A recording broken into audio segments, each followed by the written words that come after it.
Page number 8। मैं नहीं बताऊंगा। मेरी माँ भी सारे घर की रोटियां बनवाकर मुझसे रोटियां सेकवाती थी। वह रोने लगा। इस तरह से वो भावुक हो जाता है। चूंकि अब जो लेखिका जो घर की मालकिन थी, उनके तरफ से भी अब दबाव अब इस बहादुर पर हो रहा है, और बहादुर अकेला अपने आप को महसूस कर रहा है, इसलिए वो रोने लगता है। अब उसे घर की भी याद आने लगती है। ते क्या मैं तेरी माँ हूँ कि तू मुझसे जिद कर रहा है? घर के लड़कों के बराबर मत बन, मारते मारते मुंह रंग दूंगी। इस तरह से प्रस्ताव को कहती है, रखती है। बहादुर के लिए तो ये और भी असहनीय हो जाता है। पर उसने अपने लिए रोटियां नहीं बनाई। चूंकि वो अभी गुस्सा था, इसलिए रोटी भी नहीं बनाया उसने। मुझे भी बड़ा गुस्सा आया। मैंने उसको डांटा और समझाया, पर वह नहीं माना। रात भर वह भूखा ही रहा। थोड़ा सा इसको एडजस्ट कर लेते हैं, ऊपर कर लेते हैं।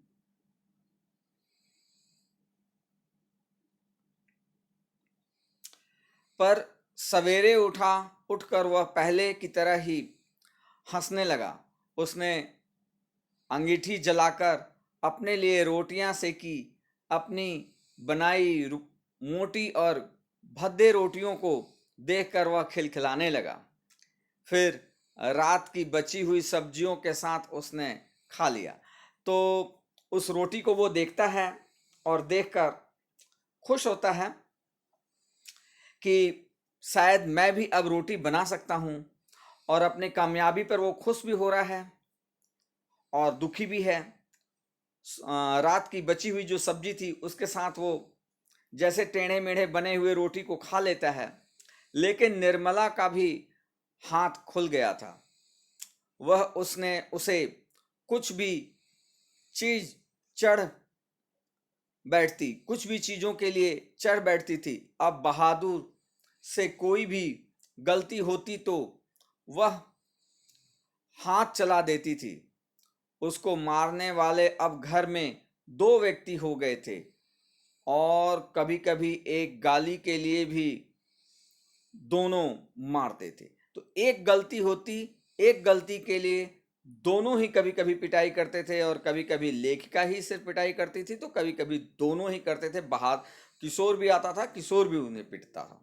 तो इस तरह से अब घर में दो लोग हो गए हैं मारने वाले। बरसात बीत गई थी।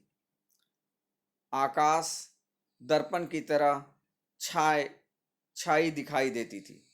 तो साफ साफ आकाश दिखाई दे रहा था। आकाश साफ हो गया था दर्पण की तरह, यानी शीशे की तरह। मैंने बहादुर की माँ के पास चिट्ठी लिख दी थी कि उसका लड़का मेरे पास मज़े में है, और मैं उसकी तनख्वाह के पैसे उसके पास भिजवा दूंगी। जो बहादुर ने पता बताया था उस पर लेखिका ने पत्र लिख दिया था, लेकिन उधर से कोई जवाब नहीं आता है। लेकिन कई महीनों के बाद भी उधर से कोई जवाब नहीं आया था। मैंने बहादुर से कहा था कि उसका पैसा यहाँ जमा रहेगा, जब घर जाएगा तो लेता जाएगा। ये सुरक्षा की दृष्टि से लेखिका ने किया था, सही किया था। पर अब बहादुर से भूल गलतियां अधिक होने लगी थी।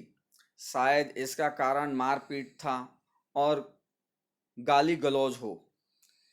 मैं कभी कभी इसको रोकना चाहता था, फिर यह सोचकर चुप लगा जाता कि नौकर चाकर को मारपीट खाते ही रहते हैं।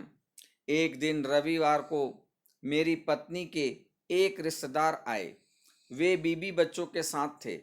वे अपने किसी खास संबंधियों के यहाँ आए थे, तो यहाँ भी भेंट मुलाकात करने के लिए चले आए थे। घर में बड़े चहल पहल मच गई थी। मैं बाजार से गेहूं और रेहू मछली और देहरादूनी चावल ले आया।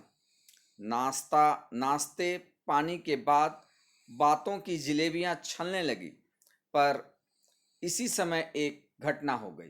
तो इस तरह से एक उनके रिश्तेदार, जो उनके पत्नी के एक रिश्तेदार थे, वो अपने बच्चे परिवार के साथ आते हैं भेंट मुलाकात करने के लिए।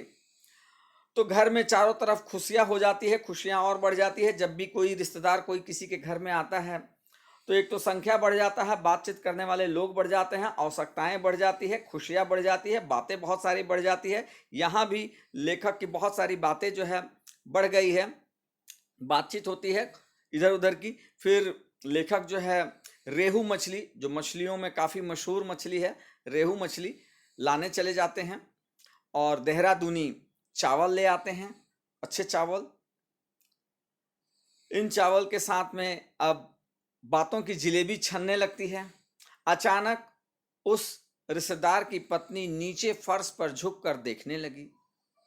तो बड़ा आश्चर्य की बात हो गई, ये क्या हो गई बात। फिर उसने चारपाई के अंदर झांक कर देखा, अंत में कमरे के अंदर चली गई और फर्श पर पड़े हुए कागजों को उठाकर जांच पड़ताल करने लगी। अब देखिए, ये भी एक विडंबना है। कुछ इस तरह के भी लोग होते हैं, होता तो कुछ और है लेकिन दिखाना कुछ और चाहते हैं। वैसा ही उन्होंने किया। चलिए अगले पेज में हम इसको पढ़ेंगे। और लाइक और शेयर करते रहिए, इसी तरह से प्यार देते रहिए और मैं आपको वीडियो बनाता रहूँगा इसी तरह से। आगे आपको और भी बहुत सारी वीडियो मिलती